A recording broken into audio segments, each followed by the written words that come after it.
Lo dijo en la primera hora. Muy bien, 7:14 en la mañana. Seguimos y vamos a comenzar con la ronda de entrevistas correspondiente a la jornada del día de hoy. Yo les decía, la semana se cierra con esta sensación, al menos es lo que yo siento, y lo he expresado a mi audiencia, a ustedes, una sensación de que el gobierno no ha sido contundente en su respuesta frente a una publicación generada por un portal digital, por La Posta, respecto de una supuesta estructura de corrupción, liderada por un personaje muy cercano, recontra cercano al presidente de la República, que tiene el derecho a la defensa y la presunción de inocencia, y esto lo voy a repetir N cantidad de veces. El economista Carrera es inocente hasta que no se demuestre lo contrario, pero para eso tiene que haber una investigación y, creo yo, una respuesta muchísimo más contundente por parte del Ejecutivo. Profundicemos en este tema desde el ámbito de la opinión y acudamos a un especialista en materia jurídica. El abogado Sebastián Tipán está con nosotros. ¿Cómo le va? Bienvenido. Qué gusto. Buenos días, Fabricio. Buenos días, Belguis. ¿Cómo están? Gracias a usted por la gentileza. A ver, yo quisiera explicar, quisiera que nos explique, le explique a la audiencia cómo funcionan estas estructuras que aparentemente se están develando. Se habla de una estructura de corrupción en empresas públicas, liderada presuntamente por un personaje que no es funcionario de gobierno, pero que es familiar y muy cercano al presidente de la República. ¿Usted cómo ha analizado esta denuncia presentada a inicios de esta semana, abogado Tipán? Bueno, primero agradecer la invitación. Siempre será un honor estar dentro de este programa. Y respecto a lo que usted acaba de mencionar, creo que es importante topar dos puntos. En el ámbito público, siempre el problema de la corrupción es un tema que se va a desatar, no en Ecuador únicamente, sino en todos los países. Esto no es una particularidad propia de nosotros, o muchas de las veces se quiere tachar como países tercermundistas abarrotados de corrupción. La corrupción tal vez puede tener una gradación diferente, ¿no? En mayor o en menor medida, dependiendo la institucionalidad, los controles y cosas que pueda haber, pero es parte de todos los países. Segundo, creo que hoy por hoy el tema de la sociedad y tiempo en el que vivimos, debido a la globalización y tecnología, ha hecho que la forma de cometimiento de delitos sin duda mute, y mute en todo aspecto. Antes, cuando nos referíamos al cometimiento de delitos, estábamos hablando de delitos individuales asociados a la protección de la vida, asociados al tema del honor respecto a delitos sexuales, pero esto, a medida de que tenemos mayores herramientas tecnológicas, mayores herramientas de comunicación, mayores herramientas de acceso a informaciones, hace que la delincuencia también evolucione. Y en ese sentido vemos que, y es por eso que los organismos internacionales desde finales de los años 90 vienen proponiendo a través de distintos convenios internacionales el cómo combatir a estas estructuras organizadas que evidentemente se configuran exclusivamente para delinquir. Y en ese sentido lo que se pretende es entender, bueno, de qué manera ahora se cometen los delitos. En este punto es importante tomar en cuenta que cuando hablamos nosotros de un grupo asociado exclusivamente para delinquir, tenemos que en un paralelismo plantearnos cómo se estructura una empresa en el ámbito legal. Y una empresa, dependiendo del tipo de actividad que tenga, tendrá mayor o menor complejidad y tendrá distintos niveles jerárquicos, procedimientos, canales de comunicación. Y esto sucede exactamente en cualquier tipo de estructura criminal también, porque que operen dentro de un ámbito ilegal no quiere decir que no tengan que cumplir un estándar jerarquizado, procedimientos establecidos para un mayor rédito económico de la actividad delictiva que están realizando, y de esta manera también ver la manera, de esta forma ver la manera de que no puedan ser descubiertos, ¿no? Que es al final la intención. Ya en el caso específico que hoy por hoy nos vemos nosotros analizando todos durante esta semana, porque fue, creo, una bomba para todos al inicio de semana, ver la denuncia respecto a corrupción en el ámbito eléctrico con personas cercanas del gobierno actual. Simplemente a la pregunta de Fabricio, las estructuras criminales no necesariamente tienen que ya estar enquistadas en las empresas públicas, sino puede haber operadores dentro de las empresas públicas, operadoras fuera de estas y operadores que también no necesariamente están en Ecuador, porque esto es importante tomar en cuenta. Hoy se ha hecho el foco de la investigación en contra de las personas cercanas al gobierno, ¿de acuerdo? Desde lo político podríamos decir que eso es lo que interesa a quien está detrás de todo esto en cierta medida, pero todo este entramado tiene otras partes que pueden estar desde empresas transnacionales, porque cuando hablamos del ámbito eléctrico no estamos hablando de contrataciones de cientos de dólares, sino estamos hablando de cientos de millones de dólares o miles de dólares, que sin duda necesitan una capacidad operativa que en muchas de las veces únicamente te lo puede garantizar una gran empresa transnacional. Entonces, no solamente tenemos que verlo desde el foco de qué personas articularon esto para la contratación, sino qué otras partes están metidas en esta estructura. Y justamente siguiendo en este análisis, usted hablaba de cómo los delitos o el cometimiento de delitos va mutando con el paso del tiempo. ¿Cuán complejo justamente resulta hoy en día comprobar que existe este hecho de corrupción, en este caso puntual que ha sido denunciado y que ha sido público, que involucra a este gobierno cuando precisamente se trata del gobierno actual? ¿Cuán complejo resulta confirmar que ese hecho sea cierto de ser el caso? Yo creo que como todo ciudadano tenemos que partir de que hoy por hoy tenemos instituciones que son las llamadas a la investigación como Fiscalía, que no responden al gobierno actual en el sentido de que no fueron posicionadas por el gobierno actual. Y al ser la Fiscalía la institución que tiene que buscar que los hechos se han cometido como se denuncia y quiénes son los responsables de estos hechos, sin duda tiene un trabajo complejo y arduo, porque es lo que les digo. Desde lo político puede ser una reacción inmediata y puede haber noticias y entramado, pero investigar estructura de delincuencia organizada, investigar una trama de corrupción en este tipo de estructuras criminales realmente es algo complejo, porque primero se tiene que determinar participación de distintos actores y ya en el plano probatorio, bueno, que esa participación se vea traducida hoy por hoy en un delito de delincuencia organizada, que podría ser uno de los planteamientos que posiblemente se busque, o posiblemente en cohecho. Pero si es que, y el otro día le escuchaba al periodista Cristian Zurita que decía, si no encontramos la ruta del dinero, por más que nosotros hagamos muchas articulaciones, es complejo realmente ya en lo probatorio y en lo judicial llegar a una conclusión. Bueno, de hecho ha habido casos acá en donde muy pocos donde se ha encontrado la ruta del dinero. Creo que la mayor parte de casos no se ha logrado encontrar la ruta del dinero. Por ejemplo, en el caso de la sentencia del ex ministro de Electricidad, Alexei Mosquera, se encontró una cuenta con un depósito de cerca de $1 millón en Andorra. En el caso del entramado asociado a Carlos Pareja, Yanuseli y Alex Bravo, se encontró una serie de empresas de papel constituidas en paraísos fiscales del Caribe y también en el estado de Delaware, que es un paraíso fiscal de los Estados Unidos. Pero digamos, estos dos ejemplos que estoy señalando terminan siendo la excepción, porque en otros casos, no sé cuál es su opinión, abogado, me parece que no se ha encontrado esa ruta del dinero.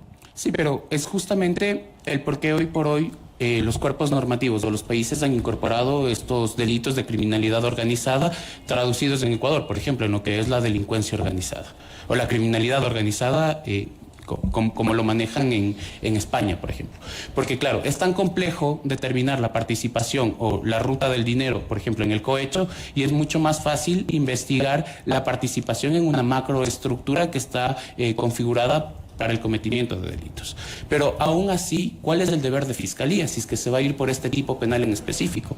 Determinar que existe una estructura realmente configurada que tiene, y esto es importante tomar en cuenta, una permanencia temporal que no fue configurada solo para un delito en específico y algo inmediato, sino que la estructura es como una empresa en el ámbito legal proyectada a un tiempo indefinido para la permanencia en el tiempo. Y segundo, que esta estructura realmente sea tan jerarquizada que pueda operar de forma automatizada. ¿Y qué me refiero cuando hablamos de una estructura automatizada? Que independiente de cuáles sean sus miembros individuales, la estructura criminal pueda seguir operando. Y eso es lo que, si es que ya desde lo técnico tiene que demostrar Fiscalía, tiene que probar en este caso determinado. Porque lo otro es decir, 4 personas están metidos en un caso de corrupción, no puedo determinar la ruta del dinero, no puedo determinar el alcance de participación, porque para colmo tampoco hay un nexo, porque son personas fuera de la estructura de funcionarios públicos, y pongamos por delincuencia organizada, pero simplemente digo que se asociaron para esto. Esos no son los criterios que desde lo técnico y doctrinario se tiene que manejar en la delincuencia organizada. Es algo más allá, como les digo, una estructura jerarquizada que debe operar de forma automatizada y con una estructura temporal indefinida. Es inevitable ahí otra vez hacer la comparación con otros casos. Por ejemplo, le pongo dos. Odebrecht y sobornos 2012-2016, que también de alguna manera derivaron en que supuestamente había estructuras delincuenciales detrás de aquello. ¿Puede haber alguna comparación ahí, abogado? Claro, pero en el caso de Odebrecht, a la final se terminó procesando por un cohecho, por un soborno en específico. Ahora, si no recuerdo mal, el problema del procesamiento de Odebrecht fue justamente la línea temporal en la cual se desarrollaron todas estas actividades, que por un tema procedimental y de tipos penales no se podía iniciar por delincuencia organizada. Y el tipo penal que cabía adecuadamente era el de cohecho o, en términos generales, un soborno, ¿no? Pero ahora, al tener en el tiempo ya reglado lo que es la delincuencia organizada, podría ser el tipo penal escogido por fiscalía, pero lo que les comento, lo que se tiene que probar es la pertenencia de estos miembros individuales, pero demostrar que existe tal estructura criminal. Y eso es realmente lo complejo. Y yo entiendo y siempre reconoceré la importancia de los medios de comunicación con el periodismo de investigación, pero esa respuesta inmediata en casos así no la podemos tener en una semana. Y escuchaba dentro de los denunciantes que decían, bueno, van 3 días y no hay allanamientos, van 3 días y no veo actos urgentes con detenciones o muchas cosas más. ¿De qué depende todo eso? Depende de lo que les digo, de la complejidad de lo que estamos investigando. Okay. O sea, no es un tema de mataron en la esquina, está el arma, está el muerto y está una persona. Primero hay que contextualizar sobre qué estamos trabajando y cómo podemos estructurar. Porque sobre eso, si me permite, también hay un tema que no es menor y es la falta de confianza en las instituciones de nuestro país, de la cual hemos venido hablando por mucho tiempo, falta de confianza en la administración de justicia, en la tarea o en las tareas mismas que tiene la Fiscalía, en donde se evidencia o se ha podido evidenciar que hay una celeridad en unos casos que en otros tantos no. Bueno, yo creo que ahí las personas llamadas a responder esto son las autoridades competentes de cada institución. En este caso, la Fiscalía General del Estado, aparte tengo entendido que se ha iniciado ya una investigación previa con fuero de corte, ¿no? Entonces, quiere decir que Fiscalía está atrás de esto, pero posiblemente no tienen todavía la respuesta por dónde empezar. Porque, nuevamente, partimos de una noticia emitida por un portal digital, pero con eso, hasta poder aterrizar las ideas, puede pasar mucho. Sí, entiendo, como ciudadanos todos exigimos una respuesta inmediata, pero también desde la parte técnica tenemos que entender que no es un fenómeno fácil de tratar. Y posiblemente, mañana podemos tener nosotros detenciones, allanamientos y lo que sea. La pregunta es, y lo que posiblemente nosotros tenemos que empezar a valorar es si esos allanamientos inmediatos realmente fueron útiles o se traducen en algo real cuando ya los casos aterrizan a un proceso judicial verdadero. Qué buena reflexión esa, la que acaba de decir. Analizar si los allanamientos fueron útiles y aterrizan en un proceso. Aquí en el Ecuador, lamentablemente, nos hemos acostumbrado al show de los allanamientos y luego no conocemos qué pasó. Hace pocos meses, por ejemplo, hubo un allanamiento a unas oficinas relacionadas con que supuestamente se había reactivado la investigación del caso Una Papers y posteriormente no hemos conocido lo que ha pasado con ese caso, ¿no? Yo no he conocido de nuevas novedades en torno a este tema. Hace algún tiempo hubo un allanamiento al domicilio de un exministro de Telecomunicaciones. ¿Ya? No se ha vuelto a conocer del caso. O sea, hay allanamientos, terminan siendo esto materia de muchas publicaciones, de reacciones mediáticas, de reacciones en redes, pero transmisión en vivo y todo. Transmisión en vivo, inclusive en algunos casos, pero ¿qué pasa con lo que sigue? Que podría aterrizar en un proceso, como usted bien lo nota. Claro, y en ese aspecto inmediatamente tenemos una satisfacción de saber que se está haciendo algo. Y en el constructo o en el imaginario de la sociedad creemos que realmente las instituciones están operando de forma adecuada. Pero, nuevamente, tomando las palabras de Fabricio, si nos ponemos a cuantificar cuántos de esos allanamientos realmente han servido y han pasado de ser simplemente bombas mediáticas, bueno, ya los datos nos dirán realmente en qué concluimos, ¿no?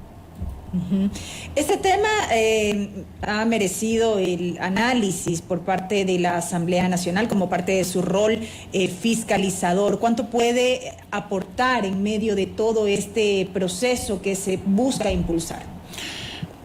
Personalmente creo que hoy por hoy, una vez que ya se ha iniciado una indagación previa, la participación en la fiscalización de la Asamblea viene a ser bastante limitada.